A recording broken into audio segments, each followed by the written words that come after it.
The first thing you want to do before you get started shading the lips is just to make sure that your crease is correct in shape. So that means taking your little tool and you can break it down just in the same way that we did the eyelids, right? So thinking of that line in a lot of different, made up of a lot of different parts. Okay. So I'm going to do that on my drawing. 1, 2, 3, and 4. Okay. If you have your mouth open or if your teeth are showing, then you want to draw whatever that negative space is, whatever that shape is in between your upper and bottom lip. Then the next thing I'm going to want to do is to make sure that the height of my bottom lip and my upper lip are correct. So marking bottom here and taking a look at that Cupid's bow shape again.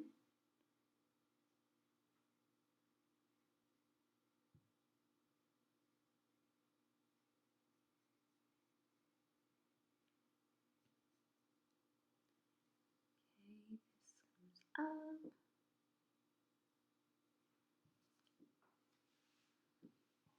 And then I want to start shading. Now instead of just shading side to side, we want to capture the roundness of the lips.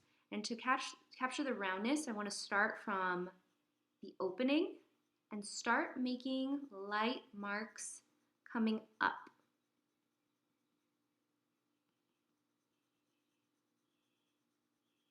If you go too far beyond the boundary of your lips, then you just take your eraser. You can easily fix that. It's not a big deal. And then I'm going to go from the top and come down. So kind of going both ways. Now notice on your lips if you have kind of naturally lined lips or you don't. I don't. So I am taking my eraser and just softening that top edge here a bit.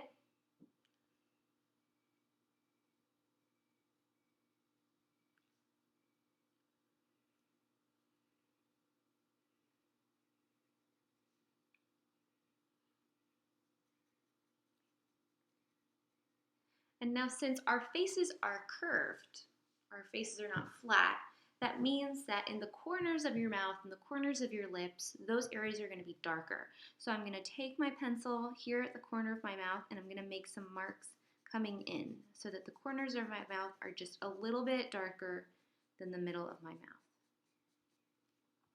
And then I'm going to go ahead and just darken that crease only where I see it being darker, not all along. Just a little bit like that. And maybe on the end here a little bit too. Okay. Then we're going to do the same thing for the bottom lip. So starting at the crease, I'm going to start making lines coming down. And another benefit about going up and down like this instead of from side to side is that you're more likely to capture the actual texture of your lips.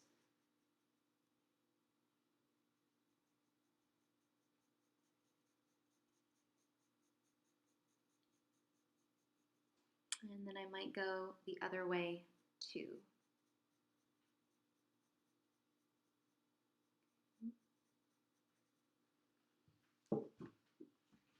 Then anything that went too far, again, I'll just take my eraser and lighten that up.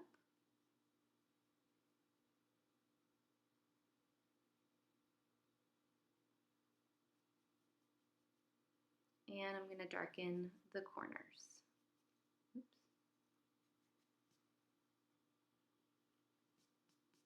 Oh no, seems like I've got bits of eraser in my lips. What are you going to do?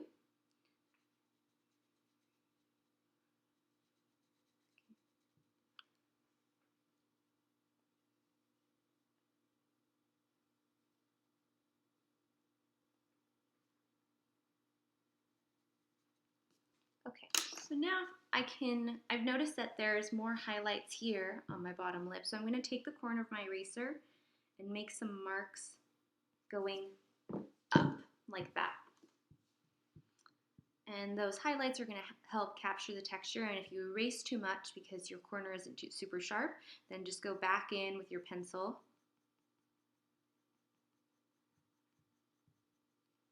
to reestablish that darkness. So I could fiddle around with this, but that's the sort of the general process, I'd say.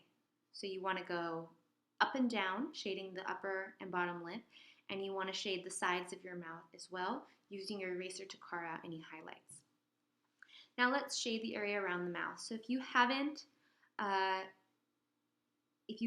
already shaded the Cupid's bow, you're going to want to do that. So looking at this shape that comes in between the Cupid's bow and shading that really lightly. And then I want to start shading the chin. So that includes shading underneath the bottom lip.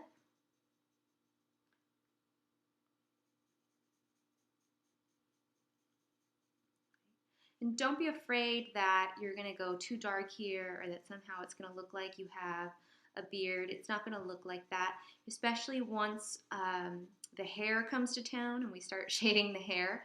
All the darkness from the hair is going to make all the other shadows that you've done seem like they're not even dark at all.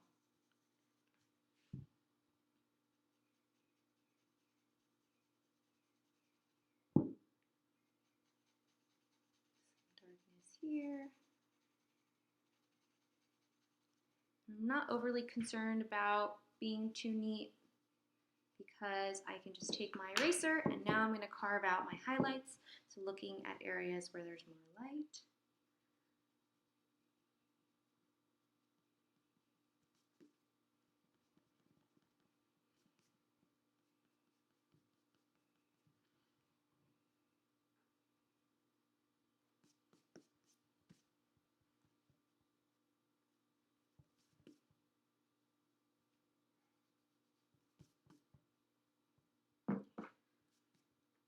And then I could either use a tissue here to smooth this out, but I'm just going to use my pencil.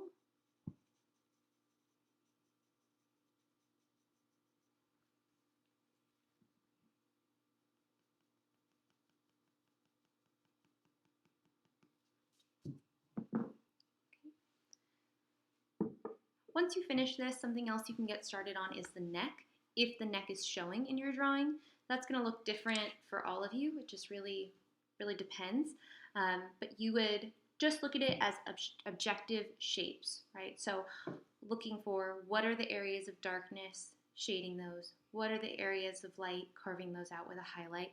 And just being as objective as you can about those shapes.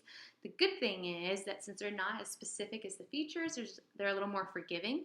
But so you go ahead and tackle that lower section of your neck and collarbone if that's included in your photo today as well. If you have fabric or a lot of clothing showing, don't do that yet.